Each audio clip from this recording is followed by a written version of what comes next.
حضرت ابو ذر رضی اللہ تعالیٰ عنہ فرماتے ہیں کہ رسول اللہ صلی اللہ تعالیٰ علیہ وآلہ وسلم نے مجھے فرمایا کہ تم مصر فتح کرو گے، یہ وہ جگہ ہے جہاں قیرات کا نام لیا جاتا ہے۔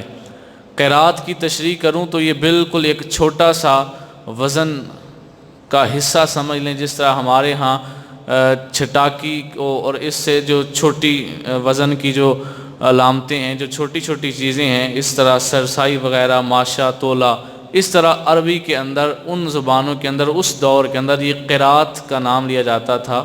اور حضور علیہ السلام نے یہ نشانی اس لیے بتائی کہ مصر کے جو تاجر تھے وہ کسی کو قیرات کے برابر بھی، ہماری زبان میں کہیں تو تولے کے برابر بھی رعایت نہیں کرتے تھے، بالکل بھی حیا نہیں کرتے تھے کہ اتنا سا آپ رہنے دیں، بلکہ بالکل قیرات تک کا حساب لیا کرتے تھے۔ تو اس سے یہ بھی پتہ چلتا ہے کہ جو سونے وغیرہ کا کام کرتا ہو اس کا تو حق بنتا ہے، اس کے علاوہ جو تاجر ہے اس کو چاہیے کہ وہ چھوٹی موٹی کسر کھا لیا کرے۔ تاجر کو اتنا سنگ دل نہیں ہونا چاہیے ایک تولے کی یا ایک ماشے کی یا ایک چھٹاکی کی، جو عام دنیا دار میں جو تاجر ہے جو سونے وغیرہ کا کام نہیں کرتا، اس کو اتنی کسر کھا لینی چاہیے۔ تو سرکار نے فرمایا کہ وہ جو قیرات کا نام لیں گے اس علاقے کے لوگ تو تم کیا کرنا، فرمایا کہ جب تم اسے فتح کرو گے تو اس کے باشندوں سے بھلائی کرنا کیونکہ اس کا احترام ہے اور قرابت داری ہے، یا فرمایا کہ سسرالی رشتہ ہے۔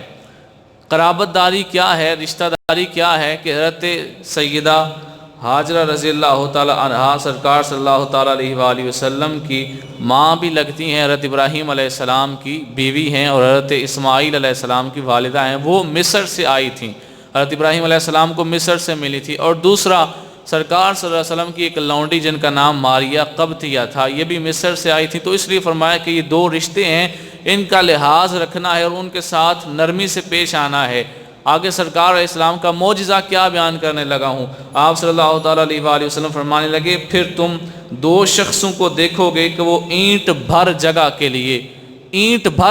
لیے لڑ پڑیں گے۔ جب تم یہ دیکھو کہ اینٹ سی جگہ کے لیے لوگ آپس میں لڑ پڑے ہیں تو تم نے کیا کرنا ہے، حضور علیہ السلام نے فرمایا تم وہاں سے نکل جانا۔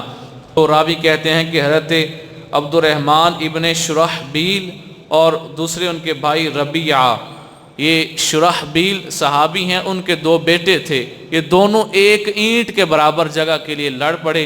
حضرت ابو ذر رضی اللہ تعالیٰ عنہ نے اس جگہ کو چھوڑ دیا، پھر بعد میں وہاں وہ فتنے آئے کہ حضرت عثمان غنی رضی اللہ تعالیٰ عنہ سے بغاوت کر دی گئی، اور حضرت عثمان غنی کا رضائی بھائی وہاں کا گورنر تھا، اس کو بھی مصر والوں نے شہید کر دیا۔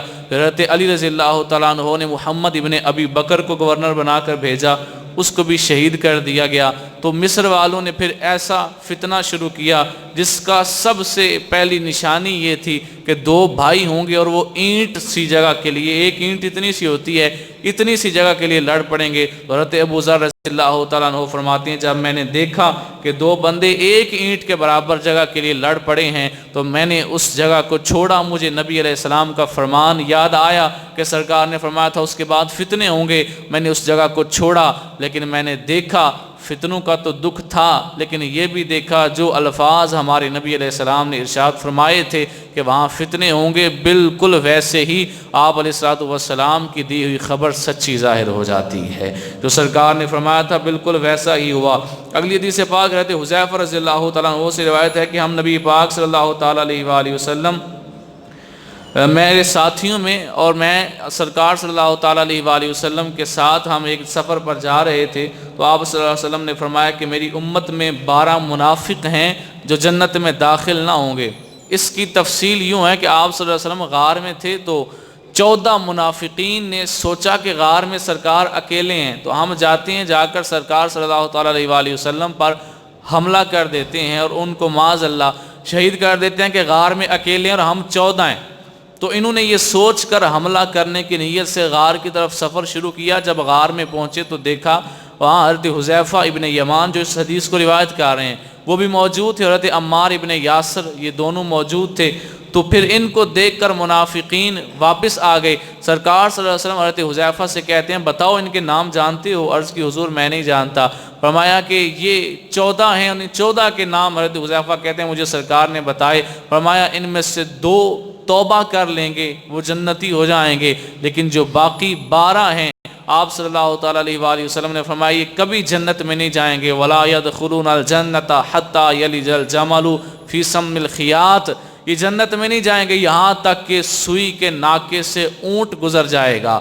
اس سوئی کا ناکہ بالکل آپ نے دیکھا ہے باریک سا ہوتا ہے، اس سے اونٹ گزر نہیں سکتا۔ یہ عربوں کے اندر ایک محاورہ استعمال کیا جاتا تھا کہ جس کام کو وہ ناممکن سمجھتے تھے تو کہتے تھے یہ نہیں ہوگا، سوئی کے ناکے سے اونٹ گزر جائے گا، یعنی کہ اتنا ناممکن ہے۔ تو سرکار صلی اللہ علیہ وسلم نے ارشاد فرمایا کہ یہ 12 جو ہیں جنت میں نہیں جائیں گے، وَلَا يَدْخُلُونَ الْجَنَّةَ حَتَّى يَلِجَ الْجَمَلُ فِي سَمِّ الْخِيَاطِ، یہ آیت قرآنی بھی ہے۔ تو سرکار نے فرمایا کہ یہ 12 جنت میں نہیں جائیں گے یہاں تک کہ اونٹ سوئی کے ناکے سے گزر جائے گا۔ پھر فرمایا کہ ان میں سے 8 وہ ہیں جنہیں دنیا میں بھی عذاب ملے گا، 12 تو یہ ہیں دوزخی، تو 8 وہ ہیں جنہیں دنیا میں بھی عذاب ملے گا، اور وہ عذاب کیسا ہوگا؟ فرمایا انہیں ایک پھوڑا نکلے گا جو ان کے کندھوں کے درمیان ظاہر ہوگا، تو یہ اسی پھوڑے کی وجہ سے مر جائیں گے۔ تو حضرت حذیفہ رضی اللہ تعالیٰ عنہ فرماتے ہیں ہم نے دیکھا وہ 12 کے 12 جو تھے ان میں سے 8 کو پھوڑے نکلے، اور وہ اگر آج کی زبان میں مفتی احمد یار خان نعیمی رحمۃ اللہ علیہ اس کی تشریح کرتے ہوئے لکھتے ہیں کہ یا تو وہ پھوڑے کینسر کے ہو سکتے ہیں یا طاعون کی وبا کے وہ پھوڑے تھے، اور ہم نے دیکھا کہ وہ پھوڑے 8 بندوں کو نکلے اور وہ ان پھوڑوں کی وجہ سے دنیا سے ہلاک ہو کر چلے گئے۔ سرکار صلی اللہ تعالیٰ علیہ وآلہ وسلم نے ایک نظر دیکھا تھا، اسی وقت ان سب کا انجام بھی بتا دیا۔ اللہ تعالیٰ نے اپنے نبی علیہ الصلوۃ والسلام کو صبح قیامت تک کی نظر عطا فرمائی ہے۔ یہاں تک کہ حدیث مبارکہ میں آتا ہے کہ سرکار صلی اللہ تعالیٰ علیہ وآلہ وسلم نے ایک دن ممبر بچھایا، اور ممبر بچھا کر جو ہو چکا ہے قیامت تک، جو ہونے والا ہے، جو ہو چکا ہے حضرت آدم علیہ السلام کی پیدائش سے لے کر قیامت تک جو ہونے والا ہے سب کچھ سرکار صلی اللہ تعالیٰ علیہ وآلہ وسلم نے بیان فرما دیا۔ تو صحابہ کہتے ہیں ہم میں سے جس نے جتنا یاد رکھ سکتا تھا اس کو اتنا یاد رکھا، اور جس کو جتنا بھول گیا وہ اس کا ذہن تھا کمزور جو وہ بھلا دیا گیا، اور جس کو جتنا یاد رہ سکا اس نے یاد رکھا۔ سرکار صلی اللہ تعالیٰ علیہ وآلہ وسلم نے ہر شے کا علم اپنے ممبر پر بیٹھے بیٹھے بیان فرما دیا۔ حضرت انس رضی اللہ تعالیٰ عنہ سے روایت ہے کہ آپ صلی اللہ تعالیٰ علیہ وآلہ وسلم کی بارگاہ میں حضرت جبرائیل علیہ السلام تشریف لائے، حاضر خدمت ہوئے، تو سرکار علیہ السلام اس وقت بڑے غمگین بیٹھے ہوئے تھے۔ وجہ یہ تھی کہ غزوہ احد کے بعد جب آپ علیہ السلام کا جسم مبارک خون سے بھرا پڑا تھا، آپ علیہ السلام کے دانت مبارک بھی زخمی تھے، سر مبارک بھی زخمی تھا، اور ہاتھ کی انگلی کو بھی نقصان پہنچا تھا، تو خون کے اندر جسم جو ہے وہ لتھڑا تھا۔ تو آپ علیہ السلام بڑے پریشان سے ہو کر بیٹھے تھے کہ میں ان لوگوں کو ہدایت کی طرف بلاتا ہوں، یہ ہدایت کی طرف آتے نہیں۔ تو حضرت جبرائیل علیہ السلام حاضر خدمت ہوئے اور عرض کرنے لگے یا رسول اللہ آپ کیا چاہتے ہیں کہ میں آپ کو ایک نشان دکھاؤں؟ فرمایا ہاں دکھاؤ۔ تو حضرت جبرائیل علیہ السلام عرض کرتے ہیں کہ یا رسول اللہ وہ جو پیچھے درخت ہے اس کو اشارہ کریں وہ آپ کے پاس آ جائے۔ آپ علیہ السلام نے اس درخت کو اشارہ کیا، وہ حضور علیہ السلام کے پاس آ گیا، پھر عرض کی اس کو پھر اشارہ کریں واپس چلا جائے۔ سرکار علیہ السلام نے پھر اشارہ کیا، درخت پھر واپس چلا گیا۔ آپ علیہ السلام کی طبیعت کے اندر اس وقت جو ایک غم تھا، جو بوجھ تھا، وہ اس وجہ سے اتر گیا کہ اللہ تعالیٰ نے اگر یہ میری بات نہیں مان رہے، کلمہ نہیں پڑھ رہے تو کیا ہے، اللہ تعالیٰ نے تو درختوں کو بھی میرے تابع بنایا ہوا ہے، اللہ تعالیٰ نے ہر شے کی حکومت مجھے عطا فرمائی ہے۔ تو سرکار صلی اللہ تعالیٰ علیہ وآلہ وسلم کی طبیعت پاک کے اندر جو اس وقت بوجھ تھا وہ اتر گیا۔ لیکن یہاں ہمارے لیے ایک نقطے کی بات یہ ہے کہ آج لوگ معاذ اللہ کہتے ہیں جس کا نام محمد یا علی ہو وہ کسی شے کا اختیار نہیں رکھتا، یہ لوگوں نے اپنی کتابوں کے اندر لکھا ہے، لیکن سرکار صلی اللہ تعالیٰ علیہ وآلہ وسلم تو وہ ہیں کہ جنہوں نے اس وقت کسی کافر کو مسلمان نہیں کرنا تھا، کسی مانگے ہوئے کسی کافروں میں سے کسی کا یہ اس وقت ڈیمانڈ نہیں تھی کہ مجھے معجزہ دکھائیں، کوئی اس وقت ڈیمانڈ نہیں کر رہا تھا، مطالبہ نہیں کر رہا تھا۔ اللہ نے اپنے نبی علیہ السلام کی طبیعت کا بوجھ اتارنے کے لیے درختوں کو آپ کے پاس بھیج دیا ہے۔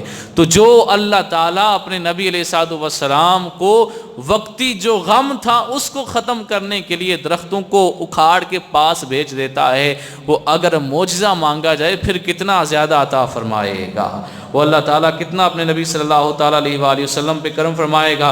حضرت ابو ہریرہ رضی اللہ تعالیٰ عنہ سے روایت ہے کہ ایک دفعہ ایک بھیڑیا اپنی بکریوں کو چرا رہا تھا، تو وہاں ایک چرواہا اپنی بکریوں کو چرا رہا تھا، وہاں ایک بھیڑیا آ گیا۔ اس نے دیکھا کہ بکریاں کافی ساری، تو اس نے سے ایک بکری کو پکڑا کھانے کی نیت سے، تو اس کو لے کر پہاڑی پر چڑھا۔ جو چرواہا تھا وہ بڑا طاقتور تھا، اس نے ڈنڈا لیا، جا کر بھیڑیے سے بکری کو چھڑوا لیا۔ آج ہم تو بلی کے منہ سے چڑیا نہیں چھڑا سکتے، وہ بڑا طاقتور تھا۔ تو اس نے کیا کیا چرواہے نے کہ جب دیکھا پہاڑی پر چڑھ گیا ہے، اس نے ڈنڈا لیا، جا کر اس سے چھڑا لیا۔ اس نے چھڑایا تو پیچھے سے بھیڑیا پہاڑی پر بیٹھا بلند آواز سے بولنے لگا، عجیب آدمی ہو، اللہ نے مجھے رزق دیا، تم نے مجھ سے چھین لیا ہے۔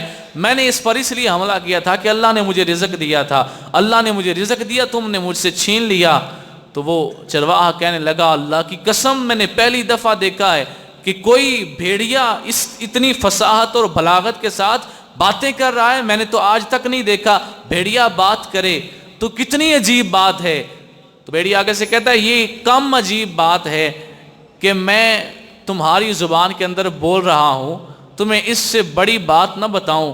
اس نے کہا بتاؤ۔ کہا جاؤ، دو پہاڑوں کے درمیان کھجوروں کے باغ کے اندر ایک شخص ہے، جو ہو چکا اس کی بھی خبریں دے رہا ہے، جو ہونے والا ہے اس کی بھی خبریں دے رہا ہے، جاؤ جا کے اس کا کلمہ پڑھ لو۔ یہ سرکار صلی اللہ تعالیٰ علیہ وآلہ وسلم پر بھیڑیے بھی ایمان رکھتے ہیں، اور پھر صرف نبی ہونے کا ایمان نہیں رکھتے۔ یہ جو صحابی ہیں، انہوں نے بعد میں اس بندے نے چرواہے نے جا کر سرکار کی بارگاہ میں واقعہ سنایا اور کلمہ پڑھ لیا، مسلمان ہو گیا۔ اس صحابی کو معلم الذئب کہا جاتا ہے کہ جس نے بھیڑیے سے بات کی، بھیڑیا اس سے بات کرنے لگا، تو یہ صحابی بھیڑیے کی وجہ سے ایمان قبول کرنے کا انہوں نے اعزاز اور شرف حاصل کیا۔ آج لوگ سرکار صلی اللہ تعالیٰ علیہ وآلہ وسلم کا کلمہ بھی پڑھ لیتے ہیں، پھر بعد میں کہتے ہیں کہ وہ معاذ اللہ علم غیب نہیں رکھتے تھے۔ میں کہتا ہوں جو بھیڑیا تھا اس نے آ کر صرف یہ نہیں کہا کہ نبی آیا ہے، اگر وہ صرف یہ کہتا نبی، حالانکہ نبی کا مطلب ہوتا ہے کہ غیب کی خبریں دینے والا، لیکن لوگوں نے نبی کا ترجمہ کیا کر لیا؟ پیغمبر، پیغام لانے والا۔ نبی کا جو لغوی مطلب ہے وہ ہوتا ہے غیب کی خبریں دینے والا۔ تو بھیڑیا آگے سے کیا کہتا ہے؟ حدیث کے الفاظ ہیں، وہ بھیڑیا کہنے لگا کہ وہ کہنے لگا کہ فقال الذئب اعجب من هذا رجل في النخلات بين الحرتين يخبركم بما مضى وما هو كائن بعدكم۔ جاؤ پہاڑوں کے، دو پہاڑوں کے درمیان جو کھجوروں کے درخت ہیں، ان میں ایک اللہ تعالیٰ کا بندہ ہے، وہ جو ہو چکا اس کی بھی خبریں دیتا ہے، جو ہونے والا ہے اس کی بھی خبریں دیتا ہے۔ اس نے باقاعدہ یہ خبروں کا نام لیا کہ جو ہو چکا اس کی بھی خبریں دیتا ہے، اور جو ہونے والا ہے اس کی بھی خبریں دیتا ہے۔ تو سرکار صلی اللہ تعالیٰ علیہ وآلہ وسلم کی بارگاہ میں پھر وہ بندہ پہنچا، اور اس نے اسلام قبول کر کے اسلام کے دائرہ اسلام میں اپنے آپ کو ڈھالا، اس سانچے میں ڈھالا۔ تو اس میں سرکار صلی اللہ تعالیٰ علیہ وآلہ وسلم کے دو معجزات ہیں۔ ایک تو یہ کہ بھیڑیا آپ علیہ السلام کی حمایت کرنے لگا، بندے کو آپ کے پاس بھیجا، اور دوسرا کہ سرکار صلی اللہ تعالیٰ علیہ وآلہ وسلم جو غیب کی خبریں دیتے ہیں، اس پر ایمان بھیڑیے بھی رکھتے ہیں۔ صرف یہ نہیں کہ مسلمان ہی اس پر ایمان رکھتے ہیں، بلکہ اللہ تعالیٰ نے جو پرندے، جو جانور، جو حشرات الارض بنائے ہیں، وہ سب کے سب آپ صلی اللہ تعالیٰ علیہ وآلہ وسلم کی ان خبروں پر یقین رکھتے ہیں۔ حضرت عبداللہ ابن عمر رضی اللہ تعالیٰ عنہ سے روایت ہے کہ نبی پاک صلی اللہ علیہ وسلم نے دیکھا غزوہ بدر کے دن، ایک دن پہلے دیکھا کہ جو مہاجرین ہیں اور جو انصار ہیں، جو اسلامی لشکر ہے، یہ بے سر و سامان ہے، نہ کھانے کی چیز ہے، نہ پہننے کا اچھا کپڑا ہے، تو ان کے پاس اچھے جو ہے وہ ساز و سامان نہیں زندگی گزارنے کے لیے۔ تو آپ صلی اللہ علیہ وسلم نے دعا کے لیے ہاتھ اٹھائے، یا الہی یہ بھوکے ہیں، انہیں سیر فرما دے۔ اللہ تعالیٰ نے اور دعا فرمائی کہ یا اللہ یہ ننگے پاؤں ہیں، انہیں لباس دے، ان کے جسم ننگے ہیں، انہیں لباس دے، یہ بھوکے ہیں، ان کو کھانا کھلا، اور ان کے پاس سواریاں نہیں، انہیں سواریاں عطا فرما۔ حضرت عبداللہ ابن عمر رضی اللہ تعالیٰ عنہ کہتے ہیں ایک دن پہلے سرکار نے یہ دعا مانگی تھی، ہم نے اگلے دن دیکھا مال غنیمت اتنا ملا، جو بھوکا تھا اس نے سیر ہو کے کھانا کھا لیا، جس کے پاس کپڑا نہیں تھا اس نے کپڑا لے لیا، جس کے پاس سواری نہیں تھی اس نے گھوڑا یا اونٹ لے لیا۔ ایک دن پہلے سرکار نے یہ دعا مانگی تھی، اگلے دن سرکار کی دعا پوری ہوتی ہوئی ہمیں اپنی آنکھوں سے نظر آ جاتی ہے۔ ہم نے دیکھا کہ سرکار صلی اللہ تعالیٰ علیہ وآلہ وسلم کی دعا کس طرح قبول ہوئی ہے، اللہ تعالیٰ اتنی جلدی آپ کی دعا قبول فرماتا ہے۔ اگلی حدیث پاک سنیں کہ حضرت ابو ہریرہ رضی اللہ تعالیٰ عنہ روایت فرماتے ہیں کہ سرکار صلی اللہ علیہ وسلم کی خدمت میں کچھ چھوارے لے کر آیا، تو میں نے عرض کیا یا رسول اللہ ان میں برکت کی دعا فرما دیں۔ حضور نے آگے سے یہ نہیں فرمایا حرام ہو جاتا ہے، آج لوگ کہتے ہیں نا ختم اگر پڑھیں تو کھانا حرام ہو جاتا ہے، سرکار نے برکت کی دعا فرما دی۔ ترمذی شریف کے حدیث پاک ہے، تو آپ علیہ الصلوۃ والسلام نے برکت کی دعا فرما کر واپس کھجوریں دے دیں۔ کہتے ہیں میں نے ان کھجوروں کو لیا، اپنے توشہ دان کے اندر ڈالا، وہ توشہ دان ہمیشہ میری کمر سے رہتا، مجھے جب بھوک لگتی میں اس سے کھجوریں نکال کر کھا لیتا۔ اتنا عرصہ گزرا یہاں تک کہ سرکار صلی اللہ تعالیٰ علیہ وآلہ وسلم ظاہری طور پر دنیا سے تشریف لے گئے، وہ کھجوریں جن پر برکت کی دعا مانگی تھی وہ کھجوریں تب بھی ختم نہیں ہوئی۔ فرمایا کیا تھا میرے نبی نے؟ فرمایا تھا کہ تم اس کو جھاڑنا مت، جب بھوک لگے کھا لینا، اس کو خالی مت کرنا۔ تو حضرت ابو ہریرہ رضی اللہ تعالیٰ عنہ فرماتے ہیں سرکار علیہ السلام دنیا سے چلے گئے، میرے پاس کھجوروں کا وہ توشہ پھر بھی خالی نہیں ہوا۔ حضرت ابوبکر صدیق کا دور خلافت آیا، وہ بھی دنیا سے چلے گئے، تب بھی میرا وہ کھجوروں کا ایک برتن ختم نہیں ہوا۔ حضرت عمر فاروق رضی اللہ تعالیٰ عنہ کا دور خلافت آیا، 11 سال گزر گئے، میرا وہ کھجوروں کا برتن خالی نہیں ہوا۔ یہاں تک کہ حضرت عثمان رضی اللہ تعالیٰ عنہ کا دور خلافت آیا، 5-6 سال، اور بعض نے حضرت عثمان کے متعلق 9 سال کا لکھا ہے، کئی نے 10 کا لکھا ہے۔ حضرت عثمان غنی رضی اللہ تعالیٰ عنہ کے متعلق بہرحال میں نے ایک کتاب میں 5 سال کا پڑھا تھا۔